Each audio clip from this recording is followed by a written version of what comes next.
There's one,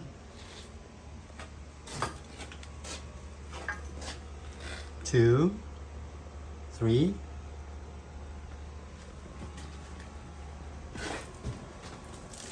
four, five, six, seven, and a giant one here, eight.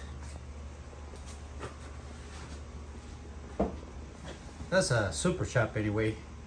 It's not a Shopsmith. All right, so I counted 8 machines in between Shopsmith Mark 5, 500 and the 510 models and some 10 ERs that I got there. And my plan was to fix them up, flip them, sell them, and try to save some money towards a Mark 7, the newest machine. Finally get me one of those, but broken dreams. Shopsmith is closing the doors, and now it's not achievable until maybe somebody buys the company and make it work again.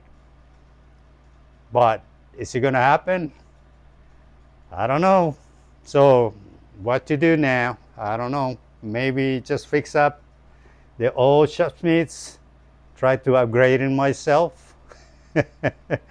What I like about those machines, the modern ones, is that they've got the variable speed with the electronic control, and it seemed like the technology was there, and that the machine was worth having, but it was kind of pricey for, comparing with the used machine that you can buy in the marketplace and maybe you restore it yourself. However, you always kind of want to own one from the factory and just unpack it and make it work for your desires, woodworking desires. But I guess it's not going to be until I don't know when, if the company gets purchased again.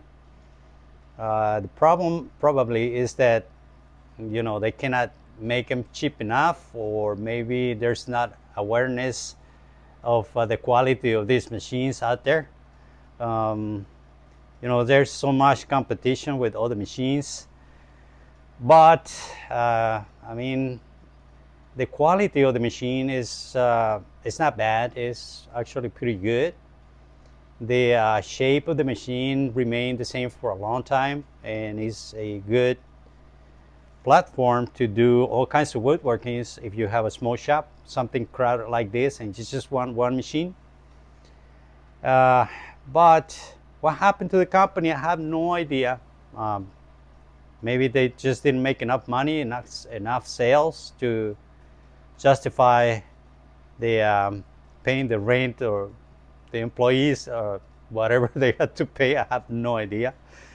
But hopefully one of these days somebody else might buy it and maybe modernize it, and maybe, I don't know, is it gonna have to be made, a bunch of parts made in the overseas, made in China and bring back here and assemble them here, or maybe just moving the company outside the country.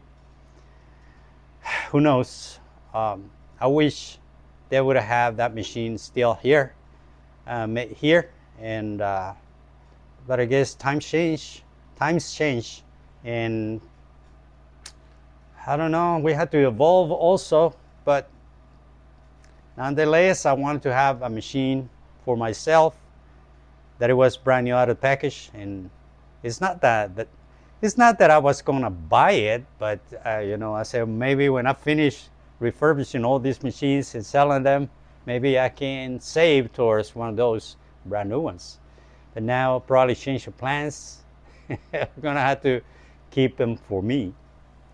Anyway, yeah, so that's what happened with Shopsmith. I'm kind of sad to see that the company is just struggling and they stopped selling everything.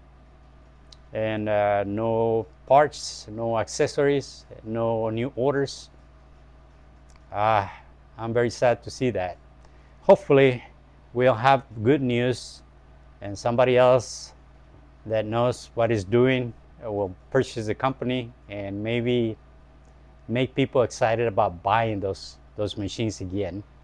So I know there's a lot of. I mean, there's more population now than there was in the 1950s, 60s, 70s, 80s, 90s, 2000s, 2010s. It's more people. Are those people using a lot of new technology, or they just using their phones and they don't care about woodworking? I mean, there's always been the same, but there's a lot of people that, you know, they like to work with their hands and build nice stuff with machines that you know, you can store in a single place all the machines that you need to complete a project.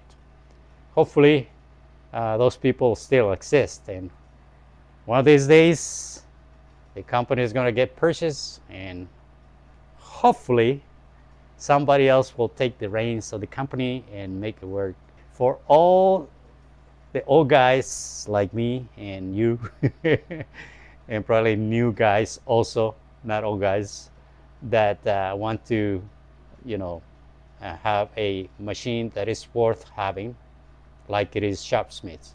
Hey, so this is going to be all for this video. It's just a quick video about Shopsmith because it's one of the machines that I always wanted to have ever since I was a kid.